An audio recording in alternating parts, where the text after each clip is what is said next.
Merhabalar arkadaşlar, kanalıma hoş geldiniz. Bugün sizinle birlikte irmik helvası yapacağız. Öncelikle malzemelerimi sayayım size. 2 yemek kaşığı tereyağı, biraz göz kararı sıvı yağla yapmayı tercih ediyorum ben. 1 su bardağı irmik, yaklaşık 2 yemek kaşığı kadar fındıkla ben yapmayı düşündüm. Siz diğer kuru yemişlerden de kullanabilirsiniz, isteğe bağlı. Ben birazcık tarçınla kullanacağım. Şerbeti için 1 su bardağı su, 1 su bardağı süt ve 1 su bardağı şeker koyacağım. Üzerine süslemek için de yine fındık kullanacağım. Öncelikle yağımızı eritiyoruz. Tam kızarmaya başladıktan sonra irmiğimizi ilave edeceğiz.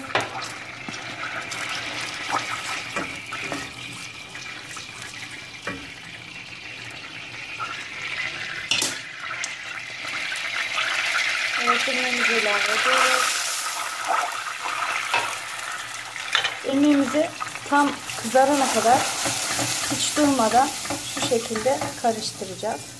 Durursak çünkü yanar.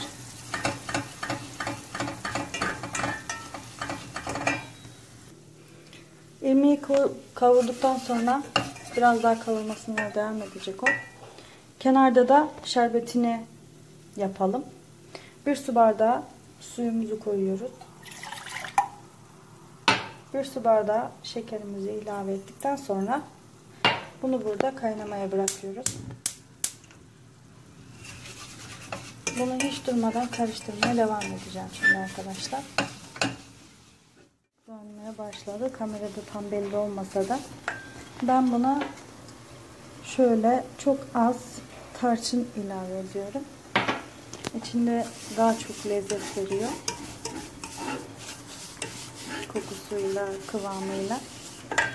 Bunu böyle kahverengileşmeye başlayıncaya kadar kavuruyorum. Biz öyle seviyoruz. Bazıları bunu daha açık renk olarak bırakıp şerbetini döküyorlar. Kenarda da şerbetim kaynamaya başladı. Şekerini güzelce eriyor. Sütü bazıları bunun içine böyle ilave ediyor. O zaman da kıvamı güzel olmuyor. Sulu kalıyor. Ben şerbeti ayrı, sütü ayrı ilave etmeyi tercih ediyorum. Arkadaşlar, şimdi kavurmaya devam ederken fındığımı ekliyorum. Siz buna fıstık da ekleyebilirsiniz, ceviz ekleyebilirsiniz. Zevkinize bağlı.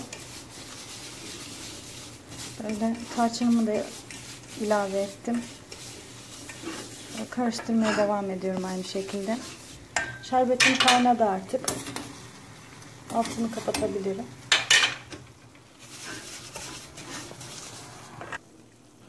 Evet arkadaşlar, yeterince istediğim kıvama getirdikten sonra altını kapadım. Şimdi şerbetini ilave edeceğim.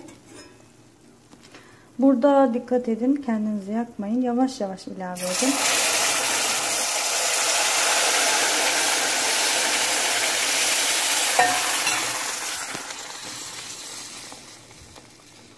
Altını kısık ateşte açıyorum.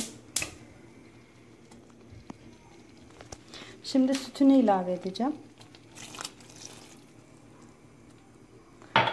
Bunu yaklaşık suyunu çekene kadar kısık ateşte karıştırmaya devam edeceğim. Siz de bu tarifi denerseniz kıyır kıyır bir helvaya sahip olursunuz. Çok sulu olmaz. Ben bunu karıştırmaya devam ediyorum şu şekilde. Suyunu yeterince alana kadar. Şurada biraz daha sulu yerler var.